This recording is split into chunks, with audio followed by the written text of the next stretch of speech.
दोस्तों, आज हम मैथमेटिक्स की रिवीजन क्लास के अंतर्गत फिर से पढ़ रहे हैं, है ना। सब्जेक्ट मैथ मॉडल्स 1 है। आज की जो डेट है वो 22 मई 2023 है।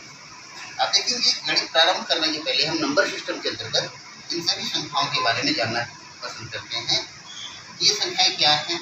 कई बार क्या होता है, इसमें कन्फ्यूजन होता है, इसलिए सबसे पहले इसको जानेंगे आप कि धन पूर्णांक संख्या, दूसरा ऋण पूर्णांक संख्या। इसको पहले आप समझ लीजिए। तो आप देखेंगे कि जब हम नंबर सिस्टम को ग्राफ में शो करते हैं तो एक लाइन खींचते हैं जिसका सेंटर में हम ओरिजिन कह सकते हैं, मूल बिंदु है जिसको शून्य मानते हैं। उसके राइट हैंड के जितने भी हैं या रेट्रो फॉर्म में जितनी संख्या +1 +2 +3, 1 से लेकर के ये जो संख्याएं जा रही हैं ये धनात्मक पूर्णांक संख्याएं कहलाती हैं। पहला धनात्मक पूर्णांक संख्या +1 से लेकर के +2 +3 करके प्लस अनंत तक जाएगी। जबकि ऋणात्मक संख्या के बारे में जब हम बात करते हैं, इसी में हम बताएंगे कि जीरो के लेफ्ट ओर जो है लीगो फॉर्म में -1 -2 -3 से लेकर के माइनस अनंत तक का आता है।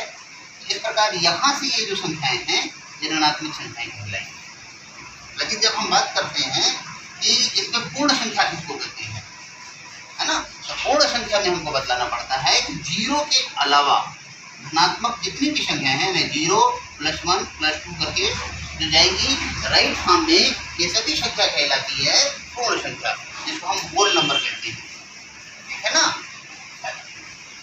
उसके बाद अगर पूर्णांक संख्या पूछा जाता है तो पूर्णांक संख्या के लिए हम देखते हैं कि पूर्णांक संख्या में यानी ये जो संख्याएं आई थी, अरे ये क्या था, ये धनात्मक था पूर्ण संख्या, ये ऋणात्मक संख्याएं हैं, ठीक है। इसमें 0 जोड़ दिया जाता है तो कहलाती है पूर्ण संख्या, ठीक।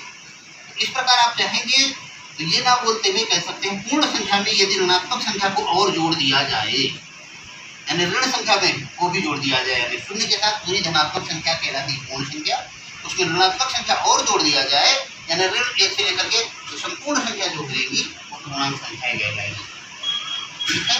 फिर हम देखते हैं अगला है जो है सम संख्या या इवन नंबर जो है वो बताएंगे कि टेबल में जो है 2 2 2 3 4 2 दिए थे। इस प्रकार की जो भी संख्या 2 के पहाड़ी में आती है, 2 के टेबल में आती है, 2 का अपवर्त होती है तो सभी सम संख्या होंगी। लेकिन जो 2 का अपवर्त नहीं होती, नॉट इक्वल टू अपवर्त, 2 का अपवर्त, हम यहाँ पर अपवर्त शब्द का प्रयोग कर लें या गुणज शब्द का प्रयोग कर लें।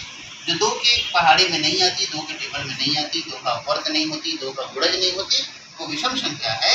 भाज्य संख्या का मतलब होता है ऐसी संख्याएं जो किसी न किसी संख्या से कट जाती हैं।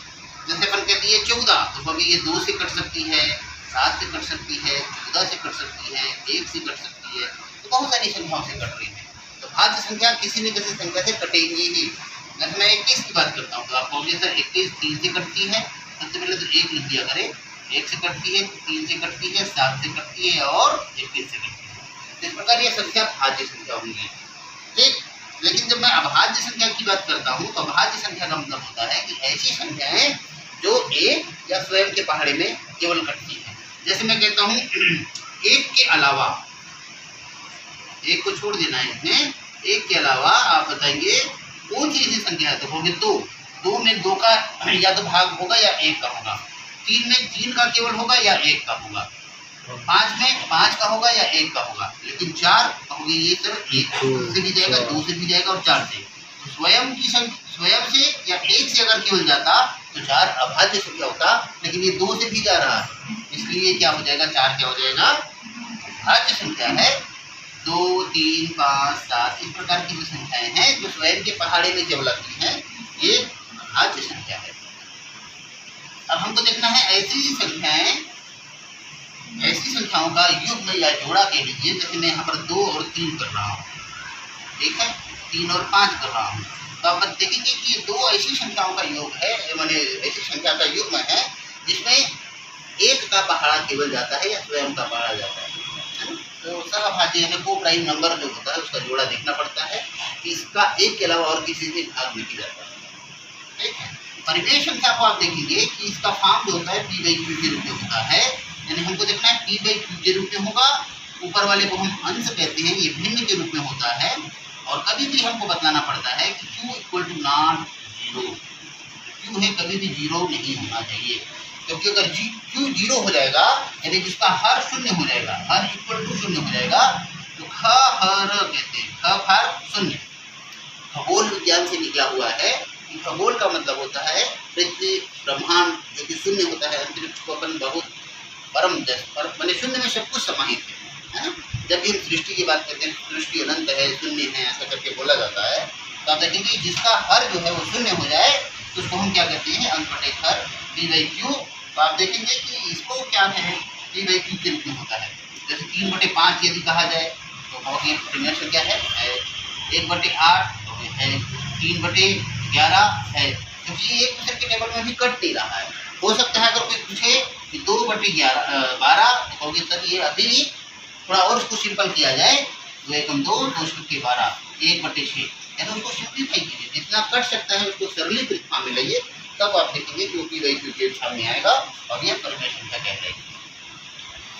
अपरिमेय संख्या को आप बतलाना है कि ऐसी संख्या जो पी बाई क्यू के रूप में नहीं होती, अर्थात वर्गमूल के रूप में रहेंगी, है ना। जैसे जिनका वर्गमूल नहीं निकलता है, जैसे 2 का वर्गमूल नहीं निकल रहा है, √3 का नहीं निकलता, √4 का निकल जाता है, तो आप देखेंगे कि वो किसमें आ जाएगा, पूर्ण संख्या में आ जाएगा, +2। क्योंकि किसी संख्या का वर्गमूल लेना होता है, जैसे 9 का हमको वर्गमूल लेना है, तो इसका उत्तर +3 और -3 दोनों होता है। +3 और -3 किसमें शामिल है, यहाँ -3 और +3, ये भी है ये भी है, तो दोनों संख्या किसमें आती है, तो बताओगे कि ये पूर्णांक संख्या में आती है। तो ये चूंकि क्या है, अगर रूट नहीं लेता मैं, तो चूंकि उसका वर्गमूल निकल रहा है, तो कहोगे ये अपरिमेय संख्या नहीं है।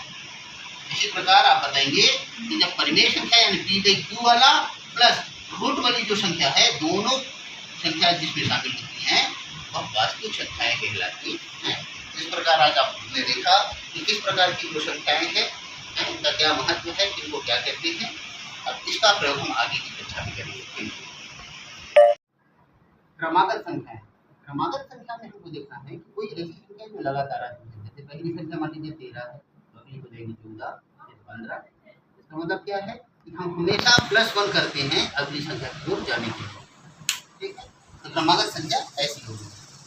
तो इसमें हम अगर पहली वाली संख्या को x मान लेते हैं, तो अगली संख्या कितनी हो जाएगी, x+1, दूसरी x+2 हो जाएगी। इस प्रकार ये सीरीज चलती जाएगी।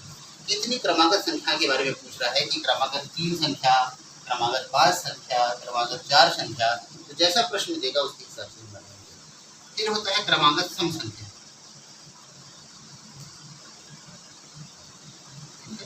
क्रमागत सम संख्याएं अगर के बारे में पूछते हैं, तो हम जानते हैं कि अगर कोई सम संख्या है, मान लीजिए x एक सम संख्या है, तो अगली सम संख्या में जाने के लिए हम इसमें +2 करते हैं, ठीक। तो पहला अगर x माने हैं तो दूसरा x+2 हो जाएगा, फिर x+4 हो जाएगा, फिर x+6 हो जाएगा। इस प्रकार यानी इनके बीच का जो अंतर है वो +2 का होता है, ठीक है। इसी प्रकार यदि प्रश्न आता है कि क्रमागत विषम संख्या,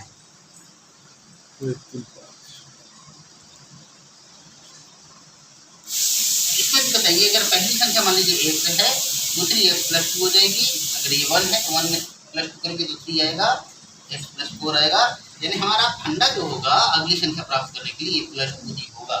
तो या हम इसको विषम संख्या मान लें या सम संख्या मान लें, फंडा वही है, इसके आधार पर हम चेक करते हैं।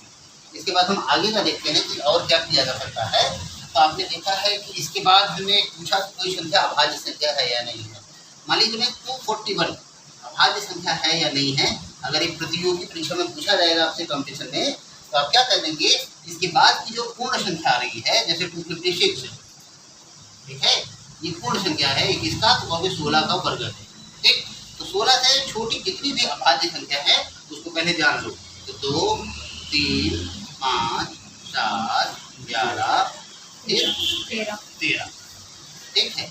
अब हमको चेक करना है एक करके कि जो दी गई संख्या है ये किसी एक से भी अगर भाज्य हो जाती है तो ये भाज्य संख्या होगी, और किसी से भी अगर भागना जाता हो तब ये अभाज्य होगी। हम देख रहे हैं 2 से नहीं जा रहा है इसका भाग, 3 से नहीं जा रहा है, 2 से भी नहीं गया, 5 से भी नहीं गया, 7 से आप भाग दे रहे हैं तो 7 से भी नहीं जा रहा है, 11 से भाग दी तो 11 से भी नहीं जा रहा है, 13 से भी नहीं जा रहा है। इसका मतलब ये अभाज्य संख्या होगी।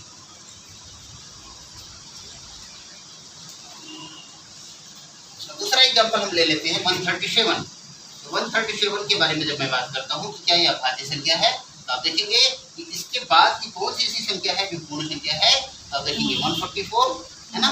इसके बाद हम देखेंगे इसका ये 12 का वर्ग है, क्योंकि 12 के नीचे की जितनी भी अभाज्य संख्या है 2, 3, 5, 7 और 11, तो क्या 2 से इसका पहाड़ा करने पे भाज्य हो रहा है? नहीं हो रहा है। 3 से नहीं हो रहा है, 5 से विभाग नहीं जाता, 7 से भी विभाग नहीं जा रहा और 11 से भी नहीं जा रहा है। तो ये संख्या अभाज्य संख्या है मतलब, ठीक है। एक और एग्जांपल समझाते हैं हम। मान लीजिए 21 के बारे में बात करो, क्या 20 संख्या अभाज्य संख्या है? तो आप देखेंगे कि इसके बाद 25 जो है वो 5 का वर्ग है। 5 के वर्ग के पहले की जो अभाज्य संख्या है 2 और 3, क्या ये 2 से भाग जा रहा है? तो नहीं जाता है। क्या 3 से जा रहा है? तो हाँ, ये जा रहा है। इसका मतलब ये भाज्य संख्या होगी, यानी किसी भी पूर्व की अभाज्य संख्या से इसमें भाग चला जाता है, ये संख्या भाज्य संख्या होती है, ठीक है। Okay, thank you. अब हम देखते हैं कि अगर कोई संख्या सीरीज में दी हुई है और इसका योग ज्ञात करना होता है, तो हम देखेंगे कि मान लीजिए पहला एग्जाम्पल इसके अंतर्गत है कि 1, 2, 3, 4 से लेकर के 60 तक की संख्या दी है, इसका योग कितना होगा ये ज्ञात करना है। तो इसके लिए हम सामान्य सा सूत्र प्रयोग करते हैं, n + 1 डिवाइडेड बाई 2। तो चूंकि यहाँ पर हम देख रहे हैं कि 1 से लेकर 60 तक का जो है n की वैल्यू 60 है, तो n का मान 60 हो जाएगा। 60 में एक और जोड़ दीजिए तो 61 हो गया, बटे 2 करते हैं, डिवाइड करने पे देखते हैं 30 हो जाता है 2 से भाग देने पे, और 30 और 61 का गुणा होता है 1830। दूसरा है कि मान लीजिए संख्या 21 से स्टार्ट करते हैं, 1 से स्टार्ट ना करके, और ये भी लगातार संख्या है, तो 21, 22, 23 से लेकर के मान लीजिए इसमें संख्या 50 होगी। अब यहाँ पर हमको इसका योग ज्ञात करना है कि सभी संख्याओं का योग क्या होगा। तो इसके लिए देखेंगे जो प्रथम संख्या है और अंतिम संख्या, उसको जोड़ करके उसका हम औसत ले लेते हैं, माध्य ले लेते हैं, और जितनी भी पदों की संख्या है, यानी 21 को अगर 1 मान रहे हैं तो अपन देखेंगे 50 का काट दिया गया, n = हो जाएगा 30। इस प्रकार आप देखेंगे कि 21 और इसका जो योग हो रहा है 71, इसको क्या इधर से कैंसिल कर दिया है, और 15 से गुणा करके इसका उत्तर आता है 1065। तीसरा है कि वो मान लीजिए कोई संख्या क्रमागत अपवर्त के रूप में दी हुई है, जैसे यहाँ पर 36, 42, 48 लेकर के हमने 96 तक की संख्या दी है, और हम जान रहे हैं कि ये 6 का मल्टीपल है, 6 का अपवर्त है ना। तो हम 36 से लेकर के यहाँ पर 16 से 96 तक का ले रहे हैं, तो 16 और 6 को अगर अपन देखते हैं तो इस प्रकार केवल 11 संख्याएं हैं। अब इसका आपको ज्ञात करना था, तो इसी प्रकार का पहले कर लेंगे। प्रथम संख्या और अंतिम संख्या आप ले लेंगे, उसका औसत ले लेंगे, पदों की संख्या टोटल कितनी है, तो देखिए 11 है, तो 36 और 96 को जोड़ने से 132 आ रहा है, उसको 2 से हमने भाग दे दिया तो 66 आया। जब इन पदों की संख्या से उसका गुणा करते हैं 11 से, तो उसका जो योग हो जाएगा इन पदों की संख्या का योग 726 हो जाएगा। इसी प्रकार यहाँ पर हम विषम संख्या दे रहे हैं आपको कि 1, 3, 5, 7 से लेकर के 69 तक की जो विषम संख्या है उसका योग कितना होगा, तो आप पुनः पहली संख्या और अंतिम संख्या लेकर के उसका 2 से भाग देंगे और देखेंगे कि कुल 69 तक की जो विषम संख्या है वो कितनी है, 35 है। तो आप देखेंगे इसको जोड़ लिए तो हो गया 70, 70 को 2 से भाग दिए तो 35। ऑलरेडी 35 × 35 हम जान रहे हैं फंडा 5 वाला, 5 × 5 = 25 और 3 का अगली संख्या 4 है, तो 3 × 12 = 25, तो 1225 इसका योग आएगा इन विषम संख्याओं का। Thank you.